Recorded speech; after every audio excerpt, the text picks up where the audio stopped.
Muy buenas noches, gracias a todos que se inscribieron en el webinar. Hoy día tenemos el tercer webinar de la Fundación Ciencia 360. Como saben bien, la fundación fue creada precisamente para acercar a la comunidad científica con la sociedad. Nosotros nos preocupamos principalmente del tema de inserción laboral de científicos y queremos mostrarle a la comunidad científica en Chile que existen diferentes caminos en la carrera profesional, que básicamente no todos terminamos haciendo clases en la academia, incluso no todos terminamos trabajando en empresas. Y hoy tenemos una invitada muy especial, tenemos a Mónica Salinero, ella es doctora en ciencia política. Mónica hizo su pregrado en sociología en la Universidad de Chile. Posteriormente hizo un diplomado también en la Universidad de Chile en género y políticas públicas. Y las cosas de la vida, digamos, terminó haciendo un magíster en la Universidad de Barcelona en ciencia política. Mientras estaba haciendo su magíster, hizo una estancia en la Universidad Nacional de México, en la cual tuvo la oportunidad de compartir con gente tanto del área de la política como del arte. Y ahí fue donde efectivamente en la UNAV fuiste migrando poco a poco y terminaste haciendo incluso un diplomado y un magíster en artes visuales. Y volvió, digamos, a su amor original, digamos, la razón por la cual se había ido a Barcelona y pudo efectivamente terminar su doctorado en ciencia política. Hoy día Mónica nos va a contar acerca de su experiencia en cuanto a formación e inserción, especialmente en lo que es trabajo en instituciones de carácter internacional. Mónica trabajó como coordinadora nacional con UNESCO desde el Ministerio de Educación. Y ahí les dejo con Mónica, que efectivamente nos va a relatar cómo ha sido su carrera, y que es una carrera súper interesante, digamos. Yo viniendo del área de la astronomía, que nosotros en general en ciencias naturales solemos hacer un pregrado y después hacemos un doctorado en la misma especialidad muchas veces, terminamos súper expertos en una temática puntual, digamos, en cómo se forma la estrella pulsante, digamos. Pero en verdad no tenemos un gran barrido en cuanto a la disciplina. Así que Mónica, el público es todo tuyo. Muchas gracias, Roberto. Muchas gracias a la Fundación 360 por la invitación. Y bueno, y gracias a todos los que están viendo este webinar. Y decirles que es una oportunidad también para mí para poder contarles. Ha sido como una forma de ordenar también un poco mi experiencia y mi trayectoria. Y decirles que, claro, que no es una trayectoria muy común, quizás. No sé, ¿podemos poner de repente la presentación? Sí, no hay problema. Que me hace más fácil. Exacto. Y le voy a poner play. Bueno, efectivamente, hasta hace una semana atrás exactamente, yo era la coordinadora de la Comisión Nacional Chilena de Cooperación con la UNESCO, que es un organismo de enlace de carácter mixto, que se reconoce tanto en la UNESCO, somos parte de la UNESCO, como parte de, en este caso, del Estado de Chile, y que tiene la labor de generar, de contribuir a la misión de la UNESCO en cada uno de los países, porque esto existe en todos los países, trayendo la agenda internacional, específicamente en la UNESCO, a los gobiernos, a la sociedad civil y a la academia, que yo creo que eso es muy interesante. Creo que es algo que nos falta a nosotros en nuestra formación, es aprender los vínculos que hay entre los distintos mundos, ¿ya? Y en ese sentido, la comisión, de todas maneras, fue una gran experiencia, no solamente por la parte internacional, sino por la posibilidad que me dio respecto a conectar el mundo del Estado, de las políticas públicas, con lo que era la agenda internacional, en este caso la Agenda 2030 de Naciones Unidas, y con lo que estaba pasando en la academia, porque, como ustedes saben, la UNESCO es la Organización de Naciones Unidas para la ciencia, la educación y la cultura. Puedes darle aquí al next. Ok. Bueno, como contaba Roberto, yo soy socióloga de la Universidad de Chile. Luego me especialicé, hice un diplomado en género y políticas públicas también en la Universidad de Chile. Yo trabajaba temas de género. Luego hice una maestría en ciencia política en la Universidad de Barcelona, y ahí le comentaba a Roberto también, parte de mi carrera ecléctica, hice mi tesis en redes neuronales artificiales para predicción electoral. Me convertí en toda una estadística científica, pura y dura. Luego empecé mi doctorado en ciencia política, donde quise trabajar más bien, trabajé el tema de populismos y fui a hacer una estancia doctoral en la Universidad Nacional Autónoma de México. Y ahí tomé la decisión, luego de esa estancia, de hacer un diplomado en crítica de arte contemporáneo, porque eran temas que yo trabajaba de manera complementaria, que también les voy a contar. Y por eso les digo que mi carrera es bien ecléctica, mi carrera académica al menos, porque para mí, si bien efectivamente la carrera, el pregrado, el posgrado, etcétera, son de especialización, también son una forma de conocer temas y aprender de temas que uno nunca aprendería si no está en la academia como estudiante. Por eso, de repente, yo descubrí las redes neuronales artificiales y dije, tengo que aprender esto. El mundo va hacia la inteligencia artificial y yo no puedo quedarme fuera de entender al menos los conceptos básicos que significa esto y poder aplicarlo.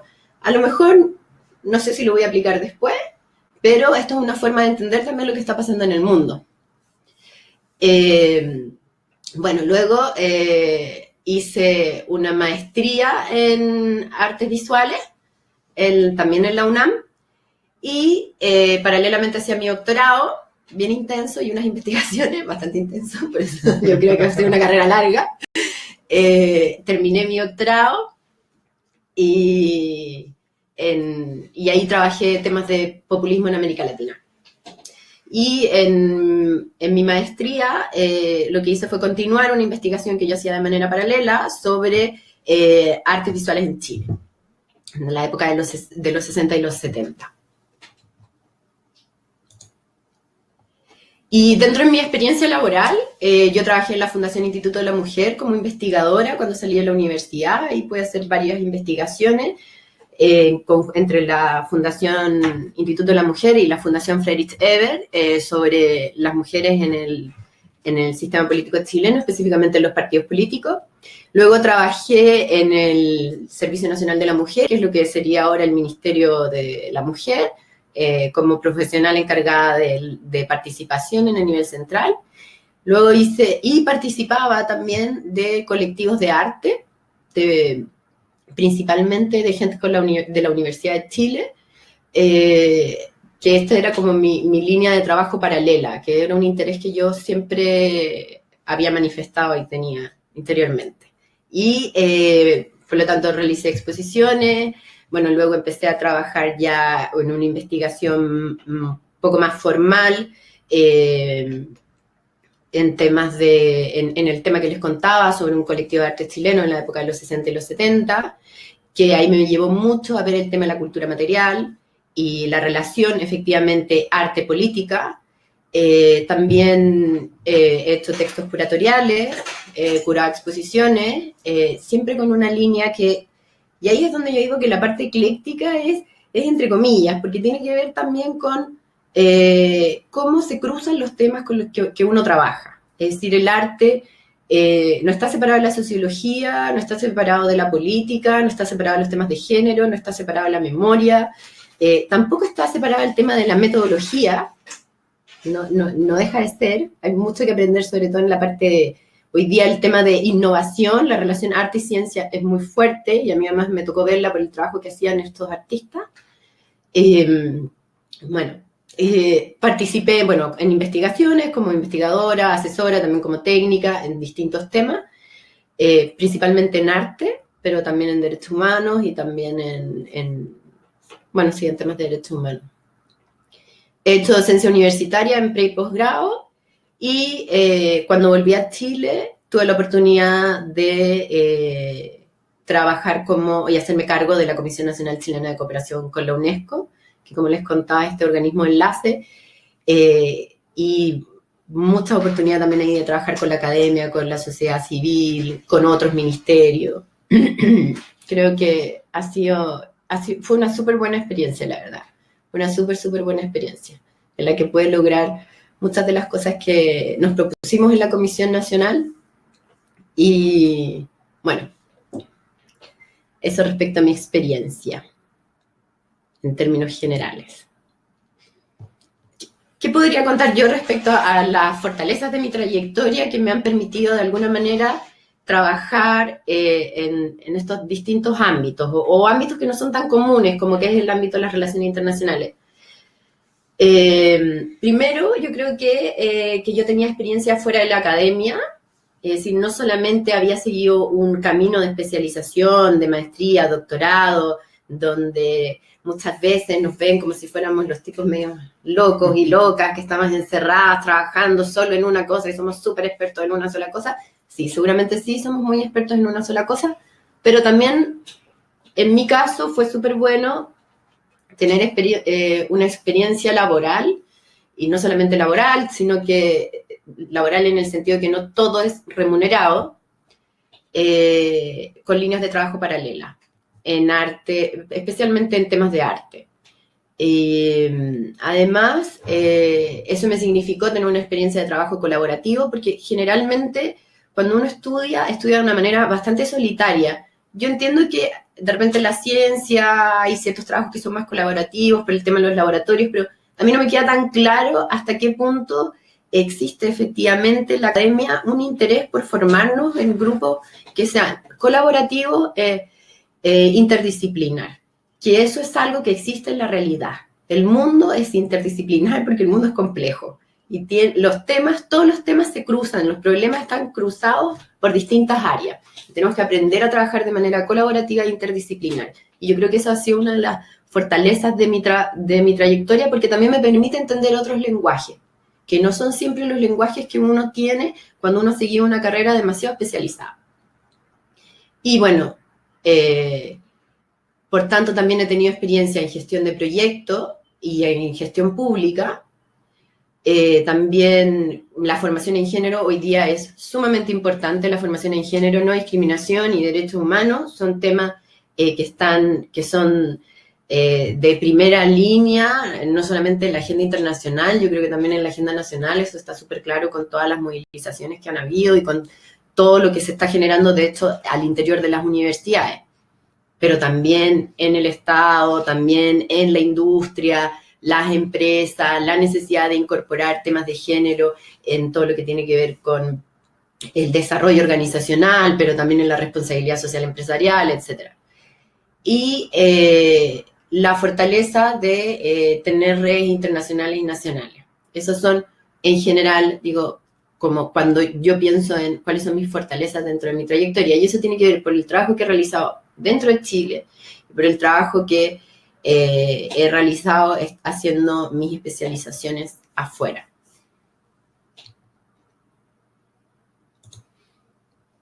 Y para el mundo de las relaciones internacionales, yo creo que efectivamente esos elementos que yo les decía que para mí eran fortaleza, lo eran porque tienen que ver con lo que está pasando a nivel de las relaciones. ¿Qué son las relaciones internacionales? Existen relaciones internacionales obviamente bilaterales y relaciones internacionales multilaterales. En este caso yo trabajaba en las multilaterales, que tienen que ver con los organismos internacionales de los cuales todos los estados son miembros, o la gran mayoría de los estados son miembros. Algunos salen, otros entran, etc. Y ahí se da una relación muy interesante, porque es la relación entre el organismo internacional, el estado miembro, que es parte y a la vez está fuera, también la academia, porque en la academia hay ciertos intelectuales, y esto es importante, y ciertos grupos que son capaces de generar una relación con su entorno y, por tanto, influir en estos organismos internacionales o influir en el Estado y en esta relación entre el Estado y los organismos internacionales. Y lo mismo pasa con la sociedad civil. La sociedad civil a nivel nacional e internacional tiene un lugar importante en lo que son las relaciones multilaterales. En este mundo de las relaciones internacionales también hay que tener claridad de cuál es la agenda internacional, que hoy día es la Agenda 2030. A mí no me queda tan claro qué es lo que está pasando en la academia respecto al conocimiento de la Agenda 2030. Creo que es más conocida, de hecho, en el mundo privado que en el mundo de la academia, y me parece preocupante porque la agenda internacional y específicamente la Agenda 2030 son las metas que los estados se están poniendo de aquí al 2030 y están siendo monitoreadas y existen indicadores, y la academia debería decir algo respecto a eso, creo yo. Creo que ahí la academia, ahí muestra de alguna manera esto que decía Jorge en el webinar anterior, de que el camino alternativo es la academia. Lo demás, todo lo demás está pasando fuera de la academia. Entonces, si quienes están dentro de la academia o quienes hemos estado siendo docentes, etcétera, queremos que realmente tenga un impacto el trabajo que hacemos, por ejemplo, entre otras cosas, podríamos ver qué es lo que está pasando a nivel de la agenda internacional y en este caso la Agenda 2030. No me queda tan claro cuál es el rol que han tenido la academia en Chile o las universidades respecto de monitorear efectivamente si los indicadores que pone Chile son los más adecuados para dar cuenta de los progresos, por ejemplo. Y ahí creo que hay muchos y de todas las áreas que tendrían cosas que decir, porque los 17 objetivos de la Agenda 2030 cubren todas las áreas. Cubren ciencia, bueno, cubren medio ambiente, educación, género, patrimonio, la vida en el océano, salud, etc. ¿Ya?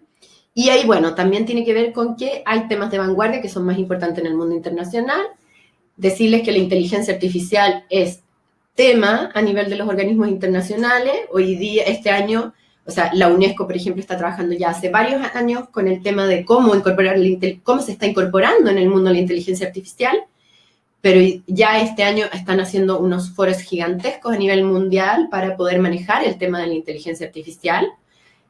También los temas que están muy ligados, o sea, que digamos podrían ser parecidos quizá a los temas de bioética.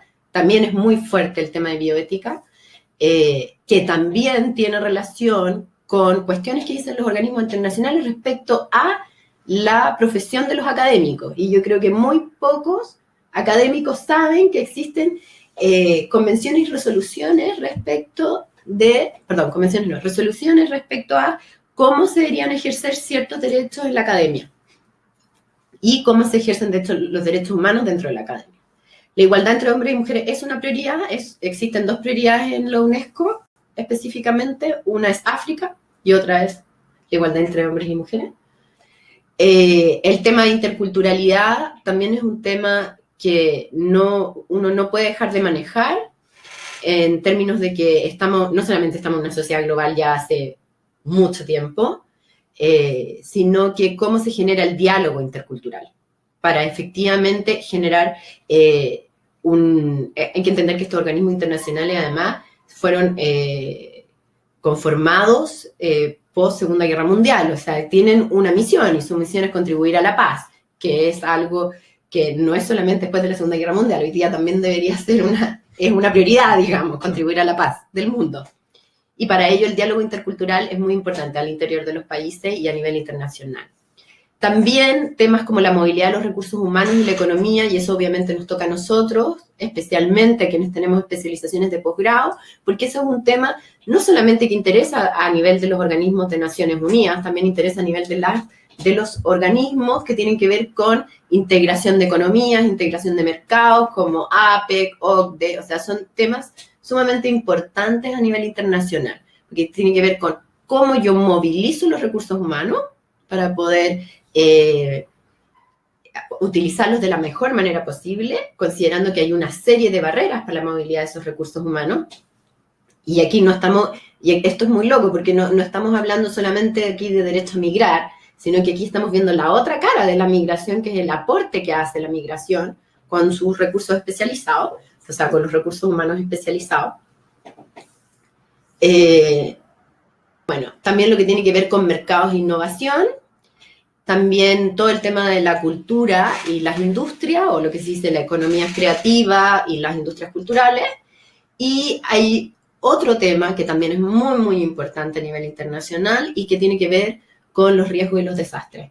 Y eso es principalmente, bueno, desastres naturales. Nosotros, Chile, somos parte de varias como mini organizaciones dentro de determinados organismos, porque somos un país sísmico, tenemos muchas erupciones también, etc. Entonces somos como un país bien azotado por los desastres y por tanto tenemos que tener capacidad para aminorar el riesgo asociado a esos desastres.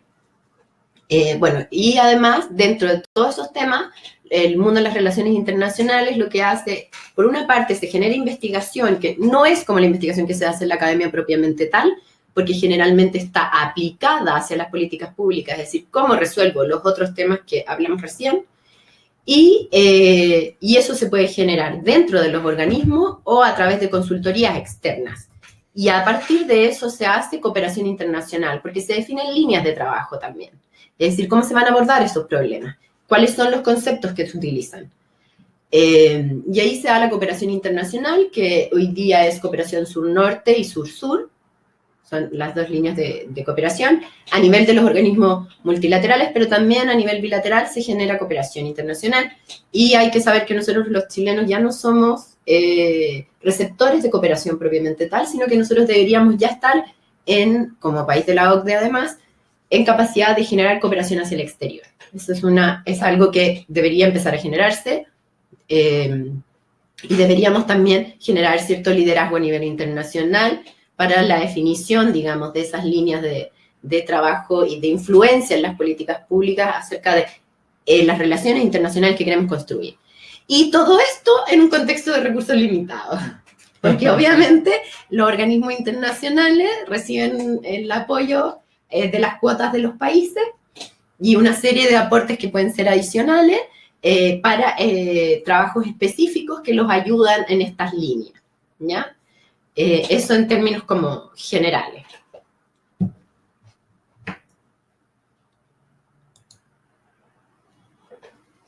¿Qué es importante para trabajar en este mundo de las relaciones internacionales? Primero, el manejo de las redes y estos entornos interculturales, porque uno se encuentra con personas de todas partes del mundo. Eso es más o menos obvio. Pero aquellos que parecieran muy cercanos a nosotros, también tenemos diferencias. Entonces, hay que saber manejar mucho el tema de las redes, de generar una red a nivel internacional cuando uno está dentro de estos trabajos, también una red nacional, vincularlos, pero además en estos entornos que son interculturales. ¿Qué se necesita? Bueno, obviamente necesitan profesionales bien formados, con habilidades blandas y con experiencia en un trabajo más bien colaborativo, ¿ya? Porque se trabaja en tiempos distintos. El trabajo internacional a veces puede ser más lento quizá, porque hay muchas personas a las que hay que poner de acuerdo para llegar a ciertos consensos y porque también hay que generar los recursos con los que se van a trabajar. Hay que tener habilidades blandas en ese sentido porque hay que ser capaz de negociar. Y a la vez se necesitan conocimientos especializados en las distintas áreas donde uno quisiera, o temáticas donde uno se quisiera insertar. Pero además se necesitan conocimientos interdisciplinarios. ¿Por qué? Porque son áreas de trabajo que lo que se espera es que sean parte de políticas internacionales y de políticas públicas. Entonces, no es solamente, y en esto sí se diferencia la academia, no es una generación de conocimiento básico, no hay investigación básica, es principalmente un conocimiento más bien aplicado, si se quiere. Y también la capacidad de adaptación a entornos económica y políticamente complejos. Es decir, los organismos internacionales están sujetos siempre a las tensiones producto de los cambios de gobierno, las crisis económicas, las distintas formas en que se alinean los países. El mundo se divide, digamos, en grupos y nosotros tenemos que generar nuestra red con nuestro grupo y nuestro grupo tiene que ver con nuestra región, ¿ya? Que en este caso, en el caso de la UNESCO, nosotros pertenecemos al GRULAC, que es el grupo de América Latina y el Caribe. Ojo, y el Caribe, porque nosotros generalmente no pensamos mucho en el Caribe, pero ahí está el Caribe presente, que también nos habla del tema de la interculturalidad, ¿no? ¿Qué es lo que veo yo como debilidades? Que lo he estado comentando de todas maneras, pero como debilidades para la inserción de las y los doctores en general, en la inserción laboral. Y aquí no estoy haciendo, no quiero hacer una distinción tan tajante entre academia y el mundo privado, del Estado o de los organismos internacionales, porque creo que esto es más o menos general. Que hay una desigualdad de género en el mercado laboral. O sea, eso existe y eso es un tema. Es una desigualdad. No nos consideran a las mujeres de la misma manera. Sabemos, eso está estudiado, que tenemos que cumplir con un currículum que tenga un 30% más para poder acceder al puesto al que accedería un hombre con un currículum que tiene un 30% menos, digamos, de desempeño o de logro en la industria, en los cargos de la sociedad civil, o sea, las fundaciones, etcétera, en la academia, en el Estado, en los organismos internacionales. A pesar de que hay lugares donde cada vez se toman más resguardos respecto a esos temas. Y además de eso, ganamos un 30% menos. A igual puesto, igual responsabilidad, 30% menos. Estadísticamente, digamos.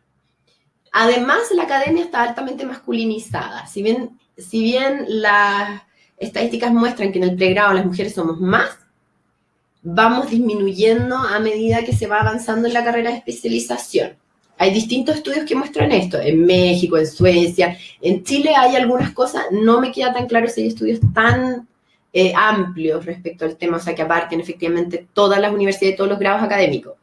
Lo que sí sé es que las mujeres representan alrededor del 40% del plantel académico de las universidades, siendo que hace rato ya que somos más estudiantes mujeres que hombres. Pero además, a medida que va aumentando digamos, el grado, es decir, el puesto, ya sea como académico, asociado, titular o después puestos directivos dentro de las universidades, la brecha aumenta muchísimo más. Y es súper claro, o sea, es tan claro como ver que el CRUT tiene una sola rectora mujer. Y esos son elementos que a nosotros como mujeres obviamente no significan una debilidad. No es una debilidad porque somos por nosotros, digamos. Es una vulnerabilización de las mujeres. Y bueno, luego de estas dos cosas que nos afectan a nosotras las mujeres, hay dos cosas que yo creo que afectan a los hombres y a las mujeres, que hemos sido formados que tenemos nuestras maestrías, nuestros doctorados, etcétera, nuestros diplomados y 100.000 títulos. Uno es el debilitamiento de las redes por estadías largas en el extranjero. Es decir, tanto hombres como mujeres, yo pasé 8 años fuera de Chile y yo sentí cuando volví que no conocía tan bien el mundo en el que me quería insertar. Y eso yo creo que es algo que uno tiene que tener presente cuando se va a estudiar afuera. Yo creo que es algo que no les pasa a quienes estudian dentro de Chile. Por tanto, uno puede tener otras fortalezas, como las redes internacionales, pero hay que saber manejarlas para que no, porque uno entra a competir con quienes han estudiado acá y por tanto han fortalecido sus redes nacionales. Eso por una parte. Y lo otro, que creo que es un tema que viene ya desde el pregrado, desde la formación en Chile, y es que tenemos una formación muy débil en gestión y en trabajo colaborativo. Es decir, y eso se ve porque, o sea, yo conversando con gente que está igual que es doctor, igual que yo, nadie quiere hacer trabajo además administrativo ni de gestión y casi que es denigrante y que yo soy científico. Yo creo que aquí hay que tener sumamente claro que la investigación, pero también la docencia, pero lo más importante hoy día para las universidades, pero también para tener una relación entre el mundo, por ejemplo, de las relaciones internacionales, de los organismos internacionales con la academia, hay que tener gestión. ¿Cómo yo vinculo si no soy capaz ni siquiera de generar lazos? Eso es un trabajo de gestión. No me sirve a mí estar trabajando dentro de 4 paredes, o en el caso, no sé, de los sociólogos, los antropólogos, etcétera, ir a hacer entrevistas, tomar los datos y sacar mi investigación. Eso está muy bien para los papers, etcétera. Pero las universidades hoy día sí tienen una demanda, y ustedes lo ven, porque eso se muestra cuando se postula, etcétera. ¿Cuál es la vinculación con el medio? ¿Cuál es y qué es lo que están dispuestos a hacer también las personas que entran a la universidad? Porque las universidades tienen que gestionarse y tienen que administrarse. Entonces, es necesario tener conocimientos en ese tipo de cosas para quienes se quieran incorporar a la academia. Para quienes no se quieren incorporar a la academia, con mayor razón. Porque las empresas, porque la industria te exige ser capaz de manejar distintos procesos. Hay procesos. Nosotros podemos tener una metodología para hacer una investigación, pero la industria, la empresa privada, las fundaciones, el Estado, los organismos internacionales tienen procesos. Tienen otro tipo de procesos y tienen procesos administrativos y tienen reglas. Y hay que saber moverse dentro de esas reglas. Y eso es un conocimiento que además implica un trabajo colaborativo, porque yo tengo que trabajar con otros para poder moverme dentro de esas reglas. Y yo creo que ahí hay una debilidad, que no nos enseñan eso desde el pregrado. Esa es mi impresión. Y también mi impresión, no solamente como que me formé acá, digamos, sino que también lo he visto como docente, y es algo que yo siempre le digo a mis alumnos, tienen que trabajar en conjunto. O sea, yo creo que es importante generar grupos de trabajo en la universidad.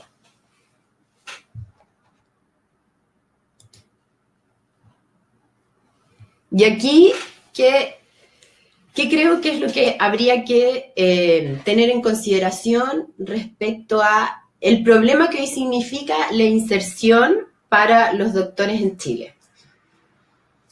Primero, creo que hay que tener súper claro que hoy día las trayectorias laborales son discontinuas. Es decir, nadie puede pensar que va a entrar a un trabajo y va a morir en ese trabajo. O sea, creo que pensar eso es perderse oportunidades. Hay muchas oportunidades, y además hay que considerar que la expectativa de vida, ¿cuánto es? ¿Cuánto viviremos nosotros? 100 años. 100 años. O sea, ¿se ven 100 años haciendo lo mismo? Yo me muero. 80, 60 años haciendo lo mismo. En el mismo lugar, en la misma oficina. Entonces yo creo que hay que prepararse para trayectorias laborales discontinuas. No solamente porque el mercado ha cambiado con todos los problemas que eso significa y todo lo malo que pueda tener, sino porque es el deseo de uno estar siempre en el mismo lugar. Yo creo que también eso hay que preguntárselo. Obviamente, y esto que tiene que ver con el mercado, es la flexibilización laboral. A mi modo de ver, la especialización con becas puede verse como una parte de esta flexibilización laboral. Porque, en el fondo, ¿dónde se insertan todos los profesionales que tenemos? Bueno, que continúen la carrera académica. Y eso está muy ligado a una política pública en temas de ciencia y tecnología que aún no logra ser lo suficientemente consistente para absorber lo que está formando. Tanto en los distintos niveles, no solamente en la academia, ¿eh? Sino que en los distintos... O sea, generar puestos de trabajo que efectivamente estén al nivel de la especialización que tenemos. Y eso muchas veces significa que nosotros vamos a tener que crear nuestra propia demanda. Es decir, no solamente hay que ser empleado, quizás hay que ser consultor, por ejemplo. Otra de las cosas que hay que considerar en las trayectorias laborales y lo que para mí significa el aprendizaje a lo largo de toda la vida, considerando que estas trayectorias laborales van a ser muy largas y discontinuas, es la necesidad de desarrollar habilidades blandas, que ya lo he dicho, el trabajo colaborativo y las buenas relaciones en 360 grados. ¿Y qué significa buenas relaciones en 360 grados? Que yo tengo que generar buenas relaciones de trabajo con mi jefatura o quienes están arriba de mí, pero también con mis pares y también quienes están por debajo de mí. Y ahí es donde uno también tiene que entender por qué es importante manejar las cuestiones de la gestión. Porque hay que saber relacionarse con todos aquellos que son parte de mi trabajo. Eso es una necesidad, porque si no, no funciona. Pero además porque como hay trayectorias laborales discontinuas y muy largas, nunca sabemos que si la persona que está hoy día al lado nuestro, mañana va a estar arriba o abajo. Entonces, también tenemos que entender que nos vamos a ir reencontrando en nuestras trayectorias laborales y que es importante generar ese trabajo colaborativo de la mejor manera posible. Después, yo creo también que obviamente la formación y el aprendizaje permanente es importante para enfrentar los entornos complejos y cambiantes. Es decir, tenemos que estar... Y en esto es importante porque podemos estar muy especializados en un área, pero no podemos dejar de ver el entorno. Quizás hay otras herramientas que nos pueden estar haciendo falta y que hoy día se necesitan. Y obviamente el desarrollo de las redes sociales, no en términos digitales, están por una parte las redes que yo construyo como mi soporte, y por otro lado el tema de las redes sociales digitales, el buen manejo de las redes sociales digitales. Eso yo creo que son elementos que que son necesarios hoy día, considerando estas trayectorias laborales discontinuas y muy largas. Creo que ya terminé, ¿no? ¿Queda una para eso? Sí. Y bueno, y eso era lo que yo les quería comentar el día de hoy y les agradezco mucho la atención. No sé si tienen alguna pregunta. Sí, oye, muchas gracias Mónica por la excelente charla. En verdad sé que es muy complicado, me veo acá, ¿no? Sí. Es súper complejo ver esta problemática de la inserción como desde arriba, porque como decías tú bien, muchas veces uno termina como sobre especializándose en algo. Uno hace un pregrado en una carrera y después un posgrado muchas veces en la misma disciplina y termina conociendo una millonésima del conocimiento de esa disciplina. Hay varios temas que anoté, hay varios temas que me hicieron harto sentido, porque yo también soy una persona que, bueno, estudié astronomía, después hice un doctorado en astronomía y básicamente mi camino apuntaba a insertarme en la academia como astrónomo. Y varias cosas de la vida, por las cosas de la vida, realmente como que terminé migrando e interesándome en otras cosas. O sea, en el sentido de tener un doctorado donde el foco era el número, digamos, y la búsqueda de la estrella en el espacio, a terminar trabajando en una empresa donde el foco es la gente. Saber conversar con el cliente, el saber gestionar equipos, el saber motivar a tus profesionales. Y dentro de estas temáticas que estuviste discutiendo, una que me interesó mucho fue el tema de la interdisciplina. Y la interdisciplina es un tema que incluso a nosotros, digamos, que venimos de una formación académica, hace bastante ruido, digamos. Muchas veces la mayoría de las facultades funcionan como una especie de feudo, digamos, donde cada feudo defiende, ¿cierto?, su conocimiento, sus intereses, sus plata incluso, y es muy difícil armar colaboración entre facultades. Han surgido ciertos esfuerzos en ese sentido. En varias universidades tienen ciertos centros de innovación, centros de interdisciplina, que han dado buenos resultados. Entonces, quizás me gustaría preguntarte, dado que tú también estuviste trabajando mucho tiempo dentro del Ministerio de Educación y también con UNESCO, ¿cómo se ve desde afuera el tema de la interdisciplina? O sea, la interdisciplina hoy por hoy en Chile yo la veo como una pequeña parte, o sea, hay muy poco énfasis en la interdisciplina. Y me gustaría saber cuál es la mirada afuera, digamos, de la interdisciplina. Si la interdisciplina, pensando en los próximos años, digamos, los próximos 5 años, 10 años, si va a ser cada vez más relevante o da lo mismo, digamos. ¿Podemos sobrevivir como país con poca interdisciplina? Mira, yo no sé si hay una visión así única respecto al tema, porque además hay muchas formas de verlo. Está quienes plantean lo multidisciplinar, que no es lo mismo que lo interdisciplinar, etc. Lo que yo creo que es importante, porque evidentemente hay áreas de conocimiento que son más difíciles de generar interdisciplina. Eso es así. Quizás en las ciencias sociales es un poco más fácil. Pero de todas maneras lo importante, yo creo, tiene que ver con que la interdisciplina o el generar ciertas habilidades para trabajar desde lo interdisciplinar, es decir, de reunir a un equipo, por ejemplo, que no va a trabajar solamente desde una sola línea de trabajo, tiene que ver con el lenguaje finalmente. Es decir, que nos podamos entender. Eso es lo más importante. Y que podamos interpretar lo que el otro nos está diciendo y eso llevarlo a nuestra disciplina y hacer un aporte que sea comprensible para los demás también. Y yo creo que sí, eso nos falta. Y, o sea, hoy día eso se ve mucho, por ejemplo, en el mundo del arte se ve más quizás, pero es importante generar esos grupos porque de alguna esa forma de trabajar, porque de alguna manera nos permite innovar. O sea, se pueden generar, se puede avanzar un poco más. Yo veo, quizás, no sé si uno ve, por ejemplo, la gente que estudia en otras partes del mundo su pregrado, puede estudiar filosofía, pero después tiene la capacidad de ponerse a trabajar en una empresa que no tiene nada que ver con filosofía. Es decir, como nosotros, y de hecho las formaciones de pregrado son un poquito más como laxas, no son tan rígidas como las que son en Chile. Y yo creo que eso sí es importante.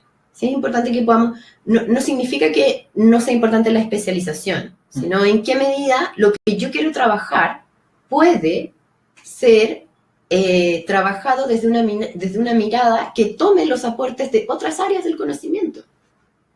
Eso siempre va a ser enriquecedor. En ningún caso va a ser una pérdida. Puede ser más lento. Puede ser más difícil. Pero va a ser enriquecedor.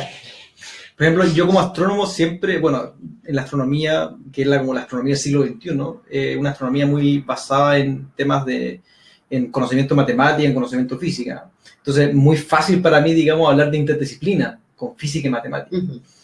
Ahora, si tú me preguntas, hoy en día, en el siglo XXI, ¿puedo generar valor siguiendo haciendo interdisciplina con física y matemática? Sí, quizás voy a seguir generando valor, pero el impacto que voy a tener a nivel de la sociedad no va a ser tan alto. Y de repente el desafío que yo veo, al menos por ejemplo en mi caso, o en gente que también ha trabajado en ciencias naturales, es que el desafío es cómo tú haces interdisciplina con gente de otra área. O sea, ya dando un pequeño paso, digamos, hacia la ingeniería, por ejemplo, que es como una disciplina bastante cercana, digamos, uh-huh. O incluso dar un paso más allá, digamos, cómo colaborar con gente del área de humanidades, uh-huh. Psicología, sociología, lingüística, que también hay base en común, digamos, especialmente con la sociología, con el tema del análisis estadístico, uh-huh. Y también con el uso de matemáticas. Entonces, ¿qué crees tú? ¿Que es un desafío más bien de que las universidades hagan reformas en sus pregrados? ¿O hay un desafío incluso más grande, que es como un desafío más bien cultural a nivel de sociedad? Uy, qué difícil. O sea, yo creo que hay un desafío a nivel cultural de sociedad, de todas maneras. De todas maneras. O sea, llega alguien y de repente me dice, no, es que tú eres físico. Oh, yo no entiendo nada. No entiendo nada de lo que tú, no sé nada de lo que tú haces. Y de repente uno sabe mucho más. O a veces sabe mucho menos, pero eso no significa que no lo pueda entender. Yo creo que sí hay un tema ahí. Que hay un miedo. Hay un miedo, porque también hay un miedo a la alta especialización, a ciertas carreras que parecen como un poco alejadas de la vida cotidiana de las personas. O sea, la física es alejada de la vida cotidiana de las personas, entre comillas, digamos, pero la sociología también es raro. O sea, uno dice, yo soy sociólogo, qué raro. ¿Qué hacen? ¿Qué hacen los sociólogos?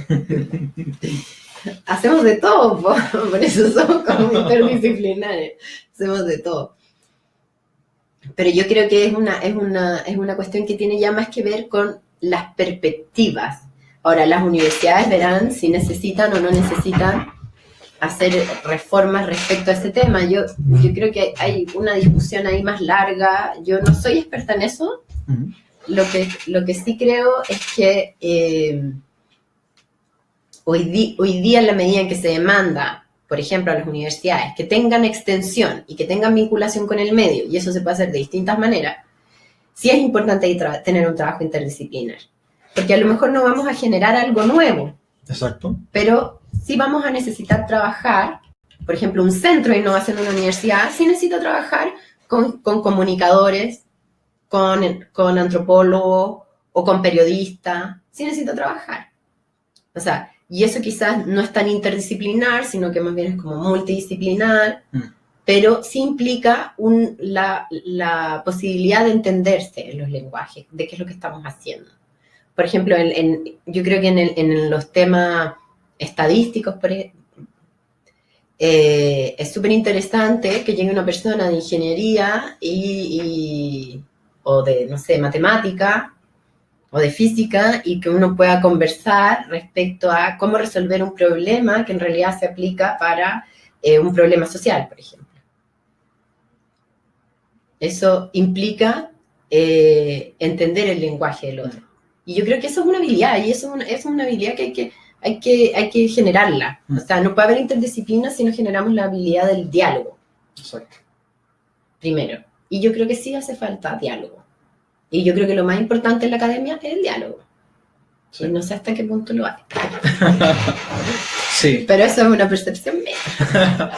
Exacto, bueno, y es verdad que cada uno tenemos percepciones distintas en cuanto a disciplinas de donde provenimos, trabajos que hemos realizado y también experiencias de vida, digamos. Uh-huh. Otro tema que me quedó dando vuelta es que este asunto de como esta cara de dos monedas, el hecho de que efectivamente Chile ha hecho esfuerzos grandes en cuanto a formación de recursos humanos, de talento, y a nivel de tanto nacional como internacional. La gran mayoría de las personas que en estos momentos, por ejemplo, están haciendo doctorado, están haciendo los programas aquí en Chile, digamos. Se estima que hay cerca de 6.000 personas inscritas en programas de doctorado acá en Chile. Y estamos hablando del orden de más de 2.000 personas que están haciendo doctorado afuera del país, que son bastantes.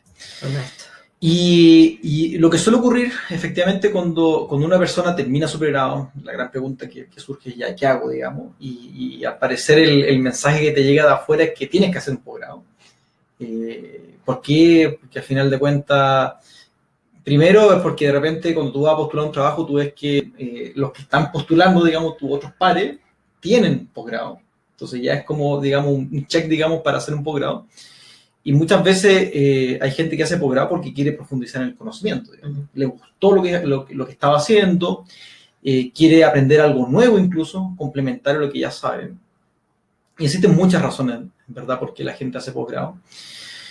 Y en este caso particular, cuando una persona se hace un posgrado afuera, por ejemplo, tu caso, ¿cierto? Que te fuiste a hacer un posgrado a Barcelona y tuviste varios años, digamos, viviendo fuera del país, viene como la otra cara de la moneda, que aparte de haber aprendido cosas muy buenas, haber conocido gente, digamos, en diferentes instancias, también fuiste perdiendo, digamos, cosas acá en Chile. Y quizás lo que más uno pierde son las redes. Sí. Entonces, me gustaría que pudieses quizás comentar algo. Yo hablaste un poco, ¿cierto?, de este tema de la importancia de las redes a nivel especialmente de inserción, digamos. Uh-huh. Si puedes comentar un poco cuál es tu mirada, digamos, que seguro comparte mucha gente que se ha ido con becas Chile afuera. ¿Cuál es tu mirada respecto al tema de las redes? ¿Cuán importantes son y qué puede hacer uno? O sea, uno simplemente por estar 10 años fuera de Chile ya como que sonó, digamos, ya no hay vuelta. ¿O existe una luz, no, digamos, al final del camino? No. no hay ni una carrera perdida. Yo creo que ya. Lo primero, como que yo creo que hay que bajar un poco como la ansiedad de lo que significa como hacer un doctorado, porque claro, uno dice, voy a hacer un doctorado. Yo lo hice hace mucho tiempo, yo ni siquiera me fui con becas Chile, me fui con las becas anteriores. Con Presidente de la República. No, con CONICYT. Con CONICYT Gestión Propia. Entonces, uno, claro, iba y en esa época mucho menos gente hacía doctorado y mucho menos gente hacía estudiar afuera, etc. Entonces, lo que hay que saber es que el doctorado es una parte que nos puede ayudar a insertarnos. Pero eso no nos asegura insertarnos, como tampoco nos asegura una profesión. Antes, cualquier persona si entra a la universidad va a tener trabajo seguro. Eso ya no es así. El mercado laboral ha cambiado, el mercado del trabajo ha cambiado. Entonces, por eso yo ponía tanto énfasis en este tema de las habilidades blandas. Porque a veces hay lugares donde eso es muy apreciado. Hoy día, habilidades como la creatividad, el ser capaz de relacionarse con otros, etcétera, puede ser mucho más importante. No digo que el doctorado no lo sea, el doctorado lo es, pero esta otra parte es necesaria también. Es decir, hay que complementarlo. No basta solamente con título. Eso no me asegura trabajo. Eso es lo que yo creo que hay que como tener claro. Ahora, quienes fuimos a estudiar afuera, sí generamos redes. Están las redes de los estudiantes fuera de Chile. Eso se empezó a generar, de hecho, cuando yo estaba afuera. Y fue súper interesante porque después, claro, la gente volvía y uno empezaba a relacionarse con aquellas personas con las que se había encontrado afuera. Finalmente era más fácil eso que con quienes ya estaban acá. Lo que no significa que se pierdan totalmente esas redes. Lo que yo recomendaría es no perder esas redes. las redes que uno tiene donde quiere volver. Que si es que uno quiere volver. Ese es el otro tema. Ya, es otra pregunta. Esa es otra pregunta. Esa es otra pregunta. Hay mucha gente que no quiere volver. Entonces, más bien, es como darle, así como le damos una cantidad de horas para hacer paper, quizás dedicarle un poco a la generación de las redes. A la generación de las redes, de los contactos. No necesariamente porque esas personas a nosotros nos vayan a contratar o nos vayan... sino porque son personas que nos pueden decir qué es lo que está pasando en los espacios donde ellas ya están insertos. Es decir, qué se necesita. O sea, a veces las redes no son quienes nos van a dar el trabajo. A veces las redes son los que nos van a ayudar a ver el camino. ¿Ya? Yo creo que, o sea, por ejemplo, porque de hecho se me olvidó una diapositiva. Yo creo que sí, por ejemplo, es importante identificar qué es lo que uno quiere hacer. O sea, en algún momento determinado o en un periodo de años. Entonces, uno tiene que identificar las necesidades y habilidades necesarias para ese entorno de inserción. Y cuáles son las propias. ¿Y cómo uno lo va a hacer? A través de las redes. Las redes son las que nos van a decir, mira, en realidad para insertarse en la academia, si no tienes publicado 2 papers al año en Easy, olvídalo, no vas a quedar. ¿Cachai? Yo sé que en ciencias es mucho más, pero en ciencias sociales más o menos así. Entonces, saber eso, por ejemplo. Pero también quizás nos pueden decir otra cosa, nos pueden decir, mira, en realidad se necesita gente que sepa de gestión, porque en realidad estamos súper débiles en esto, entonces a lo mejor por ahí. Cómo se construye, que es importante también para la inserción. Entonces, en ese sentido, las redes nos pueden ayudar. Y también nos pueden ayudar ¿para qué? Para construir nuestro currículum, que por ahí también decía Jorge en el webinar anterior, que no es lo mismo un currículum para la academia que un currículum para las empresas. Efectivamente no es lo mismo. Y además cada universidad tiene ahora su formato de currículum, etcétera, etcétera, etcétera, etcétera. Pero además cómo se genera, nos pueden ayudar nuestras redes, cómo construir un discurso de presentación dirigido al espacio en el que nos queremos insertar. Es decir, manejar qué es lo que ahí está pasando ahí. Para eso nos van a servir nuestras redes. Y para saber dónde se necesita gente. Para saber dónde está saturado. Las redes nos van a dar pistas. Sí. Ni el doctorado por sí solo, ni las redes por sí solas nos van a asegurar una inserción exactamente en el puesto que queremos. Y puede que nunca tengamos exactamente el puesto que queremos, pero por eso tenemos que identificar qué es lo que uno quiere hacer, en términos como más amplios. Y obviamente, yo creo que es importante tener líneas de trabajo complementarias, la capacidad de aplicar nuestros conocimientos a distintos problemas, y eso tiene que ver también con la interdisciplina. Y yo les quería comentar de todas maneras que existen ofertas de lo que se llama Life Placement, que te ayudan a estar mejor preparados para enfrentar los procesos de transición laboral. Es decir, que por ahí yo sé que en el área de la ciencia y las industrias hay como estas especies como de pasantías pagadas que se hacen. Sí.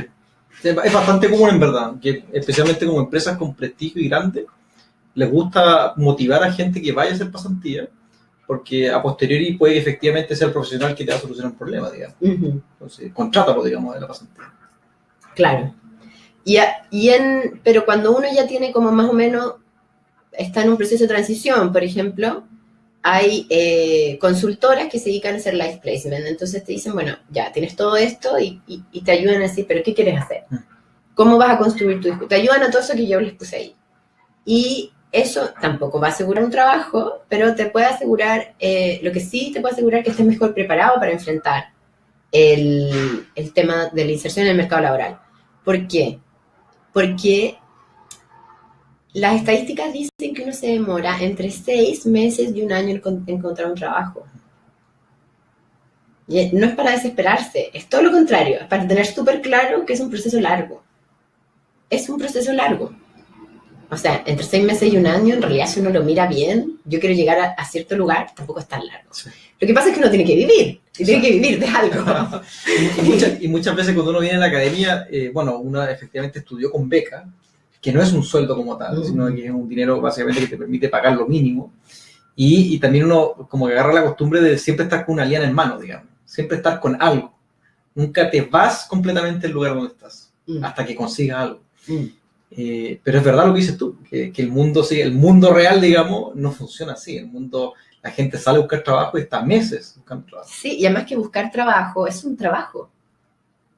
Porque uno tiene que estudiar el entorno en el que se quiere, si uno se quiere cambiar de lugar, o si uno se quiere cambiar de empresa, o si uno se quiere cambiar de universidad, uno tiene que saber lo que la otra universidad busca. Claro, hay gente que le va súper bien y le ofrecen y se va, digamos. Hay gente muy afortunada que yo la felicito. Pero a la mayoría de las personas nos toca buscar dónde queremos estar, ¿no? Y a veces tenemos la suerte que nos invitan a trabajar a algo, es fantástico. Pero hay distintas formas de hacerlo. Por ejemplo, yo que no he estado vinculada, o sea, que yo he hecho docencia, pero no estoy adscrita a una universidad, he generado investigación o con 0 peso, porque a mí me interesa el tema, o a través de mis estudios, obviamente, o a través de otros fondos que he postulado, a los cuales no se necesita estar adscrito a la universidad. Son fondos más pequeños, pero funcionan. Entonces, yo creo que también hay que ver que hay una serie de elementos que están ahí disponibles. Quizás hay que innovar, quizás hay que hacer una consultora, quizás hay que hacer una pyme, quizás... Yo no les digo que dejen de trabajar de lo que se especializaron, sino que lo que se especializaron no necesariamente solo funciona en la academia.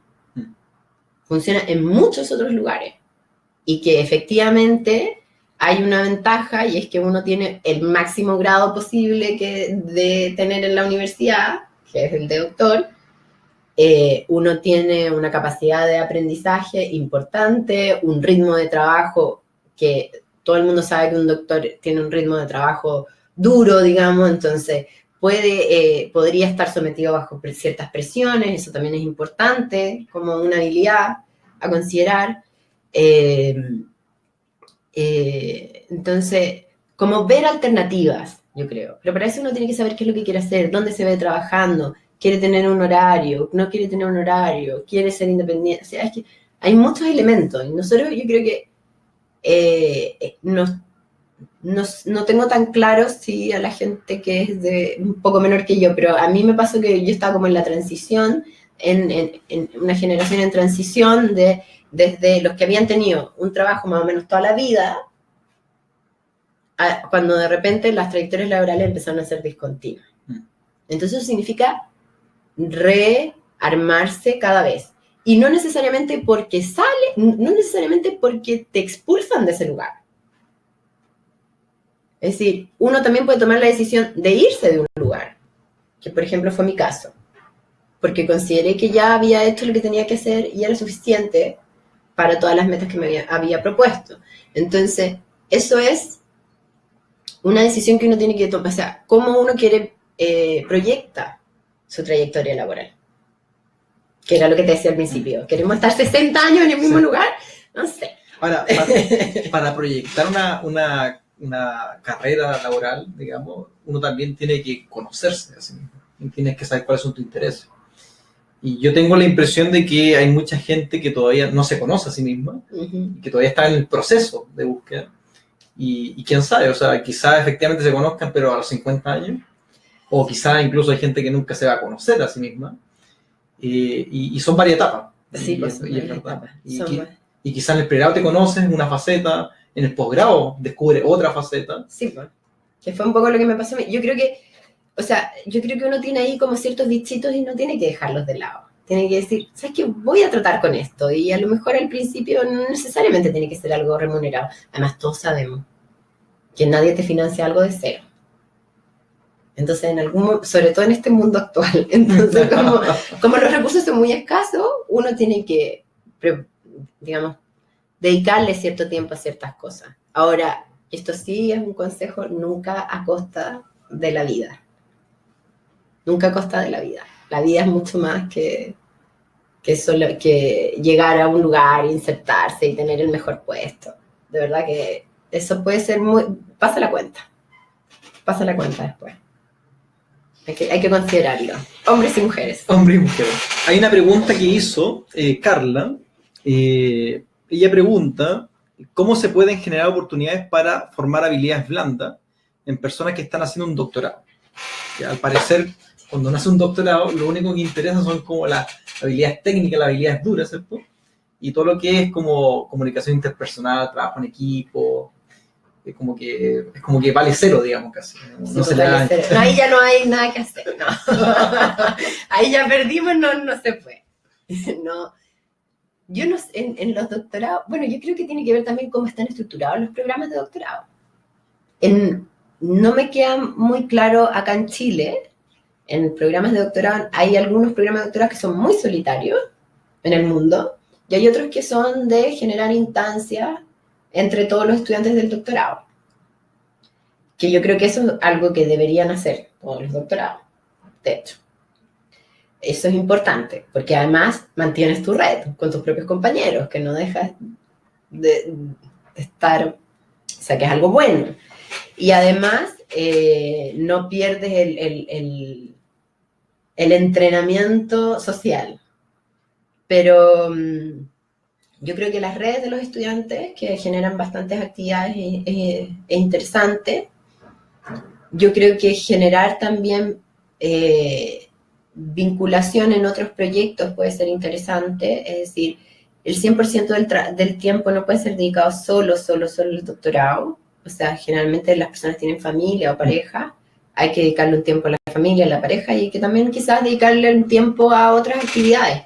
Es decir, también tenemos que aprender en nuestro proceso de vincularnos con la sociedad. O sea, no sabemos lo que pasa en la esquina de nuestra casa. Porque estamos 24 horas del día haciendo un paper. Yo creo que eso es preocupante. Eso es preocupante. ¿Cómo pueden haber doctores, en lo que sea, que no saben lo que pasa en su entorno? O a veces no saben lo que pasa en su casa, incluso. Bueno, la vida familiar. La gran vida familiar. Pero que no saben lo que pasa en su entorno. Que no sé, no saben si hay alguna fundación cerca, o a lo mejor, no sé, por ejemplo, yo cuando estaba cuando yo estaba en el doctorado, hacíamos unos encuentros con los compañeros, pero de distintos doctores. Lo hicimos alguna vez en mi casa, de hecho. Mi pareja de esa época estaba en otro doctorado. Entonces nos juntábamos y traíamos, por ejemplo, las comidas de los distintos lugares, ya. Eso puede ser la música, etc. Ya, eso puede ser algo. Pero después, por ejemplo, en la maestría en arte, como yo no venía de una formación de arte, pero tenía algunos conocimientos de ciertas cosas que les podía ayudar a mis compañeros, hicimos un grupo de trabajo. Entonces nos juntábamos y nos enseñábamos cosas. No solamente ahí, o sea, además aprendíamos, pero nos daba la oportunidad también de generar otros proyectos. Entonces ahí salieron muchas ideas y generamos otros proyectos y tuvimos que buscar financiamiento y tuvimos que postular a cosas. O sea, yo creo que hay que tener como, si es bien uno puede tener algo que le apasione mucho, yo creo que hay que mirar el entorno. Hay que mirar dónde uno está, hay que mirar cuáles son las necesidades de este mundo. O sea, ¿cómo vamos a tener doctores que no estén interesados en lo que está pasando? O sea, creo que es lo primero, digamos, para poder generar habilidades blandas. Empatía. Sí, lo mínimo es la empatía. De ahí partimos. De ahí partimos. Sí, de repente... uno también que ha estado metido en el mundo de la academia, digamos, el hecho de estar migrando postdoc en postdoc, buscando posición académica, te das cuenta que la mayoría de las agencias, por ejemplo, en el caso particular de Chile, el énfasis de la agencia, ¿cierto?, que financia la ciencia, que es CONICYT, está en la cantidad de papers que publica. Entonces, y te vas a la universidad y el discurso es el mismo, digamos, lo único que importa aquí es el número de papers. El hacer clases como un extra, digamos, un bono, digamos, un esfuerzo extra que tú vas a hacer. Y de repente incluso hay universidades donde se habla como a profesionales de primera categoría y profesionales de segunda categoría, porque estamos contratando profesionales de primera categoría como solamente para publicar, estamos contratando profesionales como de segunda categoría solamente que hacen pregrado, por ejemplo. Lo encuentro tremendo porque quienes están formando deberían ser los de primera categoría. Deberían ser. O sea, yo creo que a mí me formaron profesores de primera categoría. Me parece triste que en este país lo que tú me cuentas, sí es verdad, me parece muy triste, muy triste. O sea, para mí, a mí me encanta hacer clases, me encanta hacer clases. Y me doy cuenta de que es muy importante que hayan buenos profesores y profesoras, buenos docentes. Si no, nunca vamos a tener buenos profesionales. Son los que te terminan cautivando, los que te motivan a seguir adelante, te despiertan el interés en algo que incluso tú ni sospechabas que te gustaba. No, pero es que si lo más terrible es que los malos te pueden quitar el interés. Sí, eso es lo peor. O sea, los de primera categoría deberían hacer clases. Sí. Deberían dedicarle un espacio al menos a hacer clases. Y el tema de los papers y de la producción, etcétera, eso también habría que revisarlo. Yo creo que ahí hay una gran discusión, hay mucha gente que no está a favor de eso. Yo no es que yo esté en contra, pero como las universidades se validan, yo creo que eso va a ser tema, o sea, ya es tema, pero yo creo que va a ser aguas en algún momento. Y además porque creo que hay que redefinir también un poco la carrera académica, y por eso yo decía que nos faltan habilidades, porque o reencantarse con lo que era la carrera académica. La carrera académica tenía que ver con la formación, con formar a otros, con transmitir. Yo transmito un conocimiento, no solamente genero un conocimiento, sino que dialogo y entrego ese conocimiento a otros. Y eso es como parte del proceso. Y eso es parte de lo que es la academia. Claro, la academia se ha ido transformando, pero realmente, porque para tener centros de investigación especializados no necesitamos una universidad. Pueden haber centros de investigación especializados.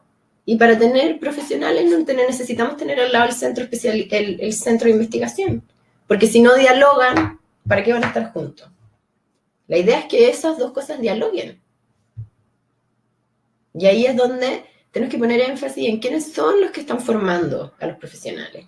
Y si esos que están formando a los profesionales también tienen relación con la investigación, no hay nada más como, ¿cómo decirlo?, que a uno le alimente más el espíritu, que cuando uno hace clase y los estudiantes te muestran cosas que tú no has visto.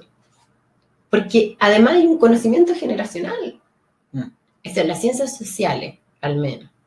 Que haya gente que hace investigación, como tú dices, y que no haga clase, a mí me parece terrible. Porque quiere decir, ¿cuál es su nexo con la realidad? No voy a decir que la investigación, que las investigaciones son así. El hacer clases te da la posibilidad de tomar también otras aristas respecto a los temas que investigas. Ponerlos en discusión con tus alumnos. ¿Qué están pensando esos estudiantes respecto, por ejemplo, a los derechos humanos? ¿Qué están pensando esos estudiantes respecto a muchísimos otros temas a todos los temas, a muchísimos temas, a todos, si tienen algo que decir? Hasta que no tengan nada que decir, no debería decir algo. Entonces, yo no puedo entender que hayan investigadores, o sea, lo puedo entender que no les guste hacer clases, pero quizás no deberían estar en la academia, quizás deberían estar en un centro de investigación, que para eso no necesitan estar en la universidad. Esa es mi opinión personal. Sí. No, está bien, me parece. Incluso comparto, digamos, en parte tu opinión. Bueno, y para ir cerrando, te quería preguntar un tema que igual lo tocaste en las relaciones internacionales, el hecho de estar trabajando como parte de la ONU, en los temas de vanguardia. Yo creo que los temas de vanguardia son los temas que se vienen, son temas que hoy en día se están discutiendo, porque uno sabe que la ola se viene, digamos, y especialmente estos temas, por ejemplo, de inteligencia artificial, de bioética, que son temas ultra relevantes, porque incluso cada país define el foco, digamos, el interés, cuánto dinero, cuánto tiempo, cuántos recursos humanos va a destinar. Temas como la bioética, el otro día escuchaba que en China efectivamente todo lo que es la manipulación genética en seres humanos ya está permitida, y hay genetistas trabajando ya en crear el próximo ser humano, digamos, el Homo sapiens 2.0. Y son temas no menores, digamos, son temas que están pasando ahora. Entonces, y un poco lo quiero conectar con el tema de la formación, ¿cierto? De las personas, del talento. que al parecer cada vez, viendo estos temas de vanguardia, veo que cada vez es más relevante el tema de la habilidad blanda. Como que las competencias técnicas, si tú me preguntas, al parecer van a replicarlas muy bien las máquinas, pero todo lo que es la creatividad, todo lo que es la empatía, todo lo que es el trabajar en equipo, muy difícilmente una máquina lo va a poder hacer, y eso va a ser terreno nuestro, digamos. Entonces me gustaría que compartiese, digamos, como tu mirada respecto a estas temáticas, digamos, mientras estuviste trabajando en el Mineduc, mientras estuviste también incluso en tu proceso de formación, porque también tuviste una formación bastante amplia, como cuál es tu mirada respecto a estos temas. Bueno, mi mirada es que primero creo que todos deberíamos tener desde pregrado, por ejemplo, cursos sobre derechos humanos, desde donde se derivan millones de temas, millones. Y esto no, uno dice derechos humanos y la gente dice, ay, qué terrible, qué lata, que no sé qué. No, es que el derecho humano es todo. O sea, si ni siquiera estamos de acuerdo con la Carta de Derechos Humanos, tenemos problemas porque es como la base del mundo internacional, como de la comunidad mundial. Aunque se viole, digamos. De hecho, ese es el problema. Yo creo que eso es importante. Es importante porque también nos permite identificar el lugar que ocupamos en nuestra relación con los demás. Y es una base, por ejemplo, para el diálogo intercultural. Es decir, hoy día los países están reconociendo, y por los movimientos, están reconociendo la existencia de pueblos que antes no reconocían adentro. Es decir, cómo nosotros podemos ser capaces de relacionarnos en un Chile intercultural, que siempre ha sido intercultural, pero que no lo reconocemos así, reconozcámoslo. Entonces, eso, por ejemplo, es importante. Efectivamente, yo creo que tengo la impresión de que Chile va un poco tarde en todos estos temas. Va un poco como, no está siendo líder en estos temas. Lo pudo haber sido, y más bien desde la sociedad civil, por ejemplo, en los temas de derechos humanos, en la época de la dictadura quizá, pero después no somos líderes en estos temas, ni en bioética, ni en las problemáticas de inteligencia artificial. Lo que no quiere decir que no se estén haciendo aportes, ¿eh? Se hacen aportes, existe gente que participa, bueno, hay Comité Internacional de Bioética, Chile participa en el comité, hay una persona externa que participa en ese comité. Pero quizás habría que generar un diálogo más amplio respecto a eso. Y yo creo que por eso es importante lo que decía al principio, de qué es lo que pasa en las universidades. Si las universidades, por ejemplo, son capaces de compartir con sus estudiantes y ponerlo en el contexto de sus asignaturas, lo que está haciendo Meta, por ejemplo, en la Agenda 2030. En la Agenda 2030 está bioética, está la igualdad entre hombres y mujeres, está el diálogo intercultural, y está todo cruzado en los distintos temas. Entonces, cuando los estudiantes sean capaces de ver esas metas y reconocer cuánto les falta, por ejemplo, a Chile para llegar a eso y qué significa para su entorno y para ellos. Y esa es una forma, yo creo, de generar ciertas habilidades que van más allá de la especialización, sino que de tener una mirada respecto al entorno completo para metas que nos hemos dado todos. Porque estas metas nos las dimos todos los países que pertenecemos a Naciones Unidas. Entonces, ¿y por qué nos dimos esas metas? ¿Por qué hay que acabar con la pobreza aquí al 2030? Si eso no, o sea, que los estudiantes tengan, no solamente los estudiantes, los doctores, sepamos la importancia que tiene, el impacto que tiene acabar con eso, con la pobreza, por ejemplo. O efectivamente el lugar que ocupa la educación a lo largo de toda la vida. En Chile se pensaba que no habían analfabetos y sabemos desde el año pasado que tenemos, ¿cuánto? 1 millón de personas que son analfabetos funcionales. Wow. O sea, es que los doctores, los maestros, los profesionales, se preguntan qué significa eso para la vida de las personas y cuál es el rol de ellos respecto a esa situación, por ejemplo. La gente de educación, por ejemplo, pero también la gente de otras áreas.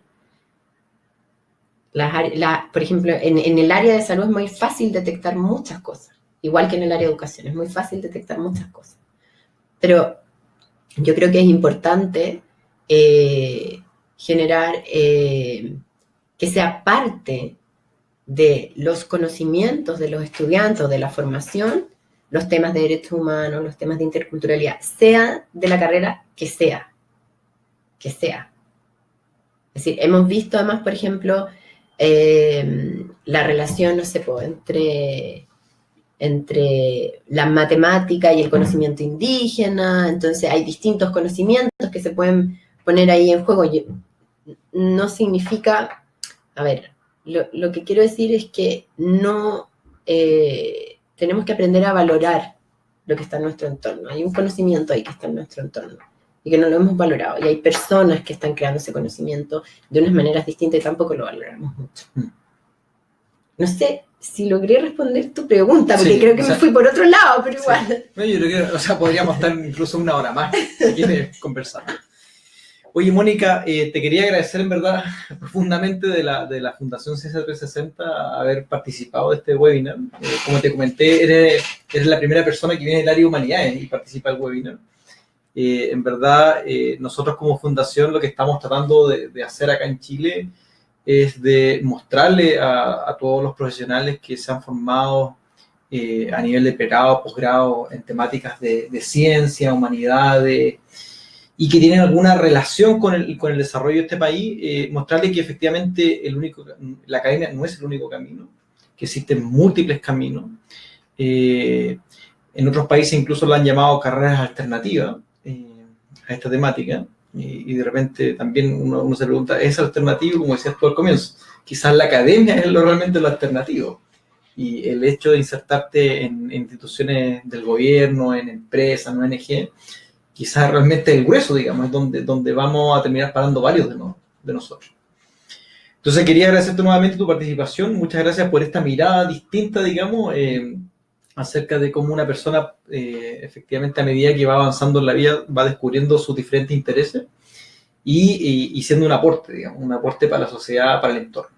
Así que muchas gracias, Mónica. No, gracias a usted y gracias a los que están viendo el webinar y a la Fundación 360 porque me parece súper interesante esta preocupación que tienen. Genial. Así muchas gracias. Felicidades. Mónica.